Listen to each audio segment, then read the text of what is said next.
Back when I was alive, people in my town could go days without seeing each other. Passing, they'd look straight at you and not see a thing. In the cafes, they'd descend upon their mugs of coffee in groups of people just like them. The ones in brown found the ones in brown. The ones in bright colors found the ones in bright colors. The ones in dreadlocks found the ones with nose piercings. The ones with pink hair found the ones wearing purple ruffled bands across their foreheads. The ones sewing their own sails for their own boats found the ones wrapping animal skins around their own kayaks. The Klinglets who hated the whites found the Klinglets who hated the whites. Together, though, they laughed like children not caught playing a nasty trick, or like kings and queens sharing a glistening rump of lamb. When I was alive, people called each other all sorts of names. The organic eaters forbade their children to eat with the non-organics. They'd scrape off those playdates like yesterday's hardened food. The ones living with the earth in their huts, decaying into the ground by the ledges of licheny rocks, hovering over the ocean, thought themselves above those living in their poorly designed modern houses with wraparound decks built by strangers. The ones living in their boats, riding the moody wakes of the ocean day after day after day, hunkered under layers of specialized gear, and thought themselves so much more in tune with nature and themselves than those who drove to gyms and strip malls and watched nighttime TV. The ones with gardens imperiously hacked out of the ashen ground and rock, with wee little vegetables growing spitefully out of the impossible soil, took photos of those babes and posted them around town, shared them with friends, and gloated over them in front of enemies. Those ignorant veggies became like prized children, gorgeous, or amazingly talented, or conspicuously precocious, or running for state senate. Back when I was alive, everyone was so eager for their own happiness and fame. They clawed after it. They wanted themselves over and over again. And so it was in my town. When I was alive, I started a book club in my town for all names, but only for women. For our second meeting, they rolled in those women.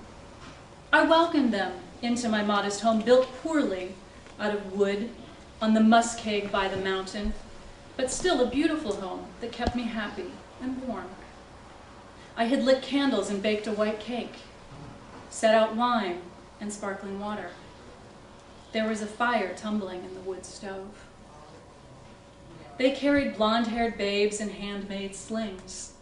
Their babes suckled continuously from nipples slipped expertly through slits and folds in their clothes. We don't shave. They nodded at each other.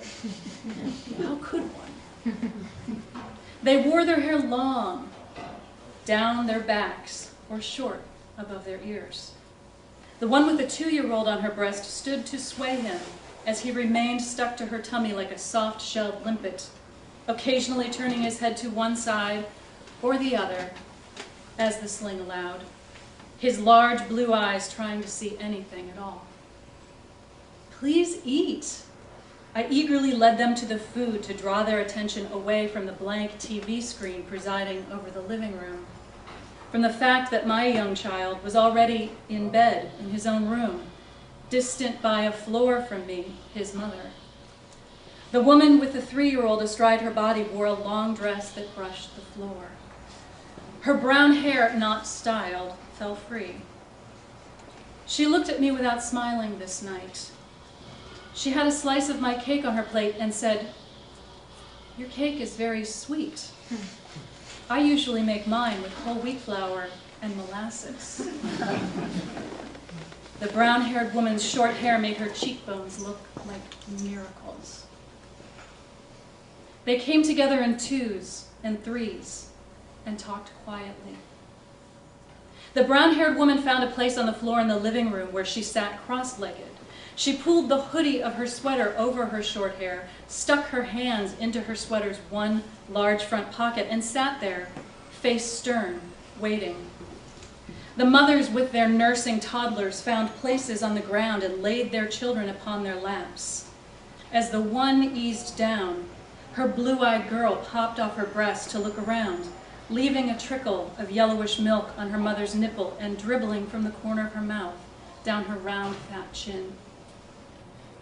I had signed up to choose that night's book.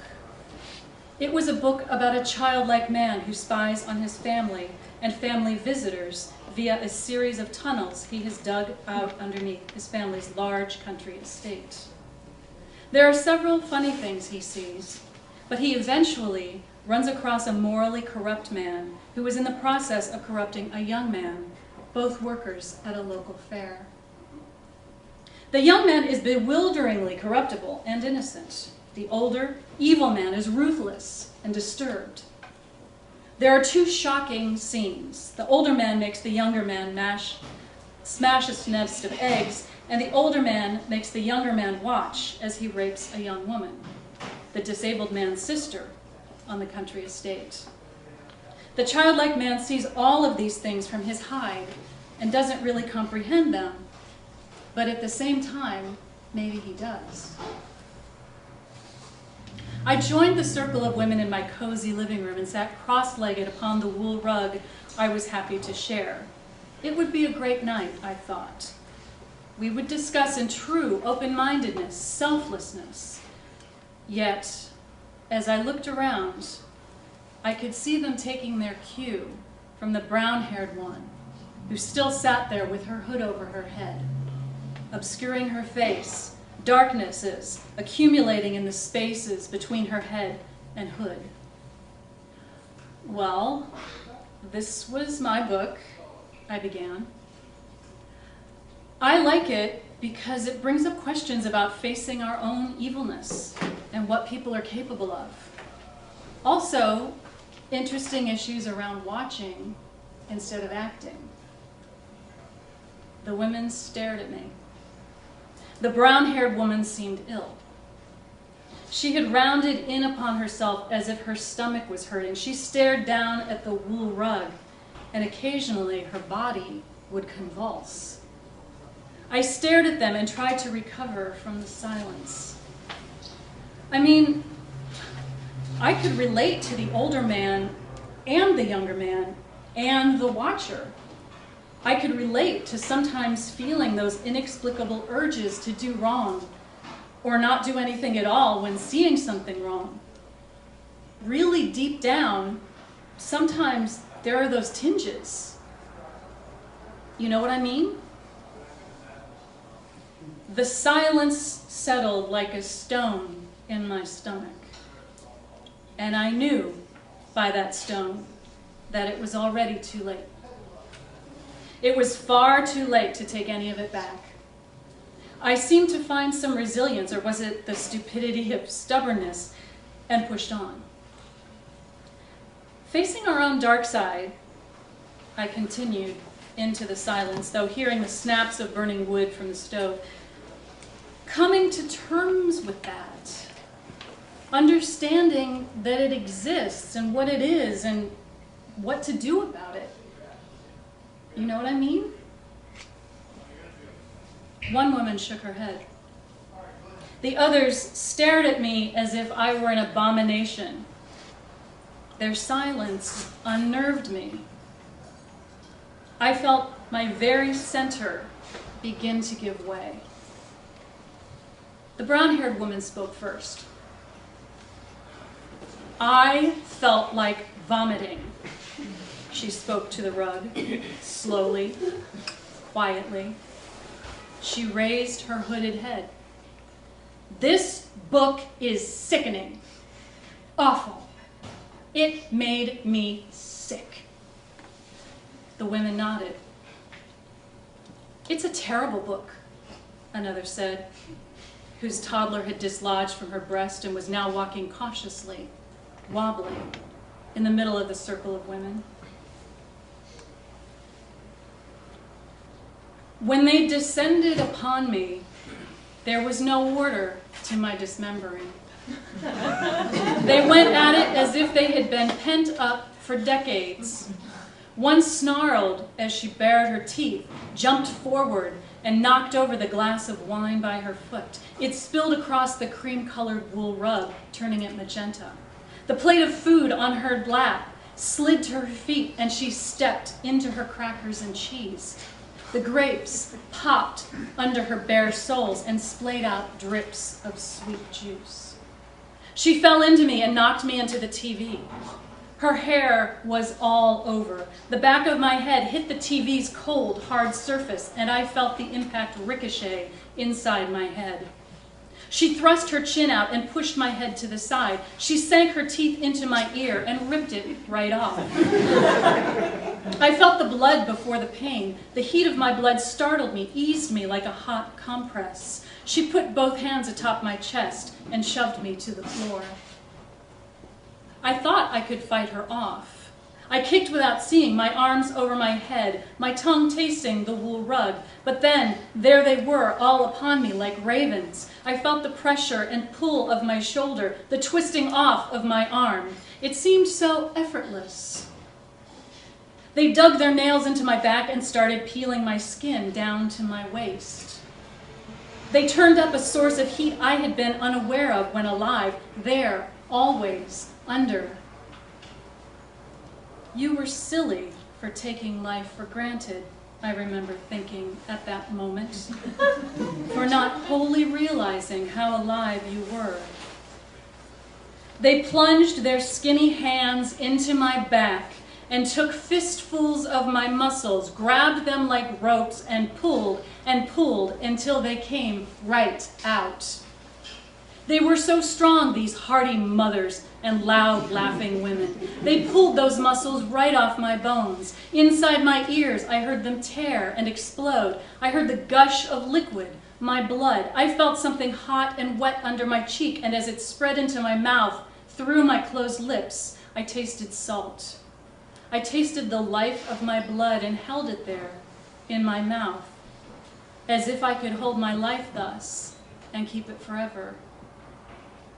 Once they had ripped my muscles and laid them in heavy, wet strands outside of me, as if the petals of a flower forced open. They pulled out my rib bones one by one. Each crack shocked me. I heard them again, deep within my skull where they stayed, trying to get out. The two toddlers, breast milk still dripping from their chubby lips, organic wool dyeless shirts hardly covering the rise of their tummies, moving joltingly like poorly tuned robots, started pushing against my arm, their little hands coming into my body like rocks, poignant, pointed, careless. They laughed and gurgled. Their mothers cackled with delight and took the cue.